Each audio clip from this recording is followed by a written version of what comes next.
Violence constitutionnelle, Berlusconi agressé. De gauche à droite, les réactions sont unanimes et condamnent le geste du déséquilibré qui a frappé Silvio Berlusconi au visage dimanche soir après un de ses meetings à Milan. Je pense que c'est quelque chose de déplaisant.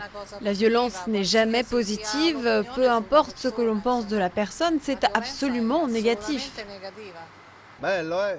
Le premier bulletin de santé du Cavaliere fait état de 2 dents cassées et d'une légère fracture du nez. Silvio Berlusconi restera en observation au moins jusqu'à mardi et ne devrait pas subir d'opération. Dans les rues de Rome, c'est bien sûr l'indignation qui l'emporte, mais beaucoup évoquent le climat très tendu, voire haineux, de la politique italienne ces dernières semaines. Une manifestation pour demander la démission du président du Conseil s'est même tenue le 5 décembre dernier, réunissant plusieurs centaines de milliers de personnes. On ne peut pas être d'accord avec ça. Mais quand il fait des meetings, il utilise toujours un ton survolté contre l'opposition, et donc c'est toujours possible de tomber sur un déséquilibré. Ça fait un moment qu'il est en politique et qu'il utilise ces méthodes. D'ailleurs, ce n'est pas la première fois qu'il lui arrive quelque chose de ce genre.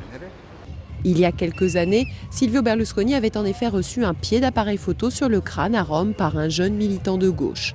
Selon ses médecins, Silvio Berlusconi mettra au moins 20 jours à se remettre de cette nouvelle agression. Le Cavaliere devrait donc être sur pied pour la reprise du très médiatique procès Mills le 15 janvier prochain au tribunal de Milan, procès dans lequel il est accusé de corruption de témoins.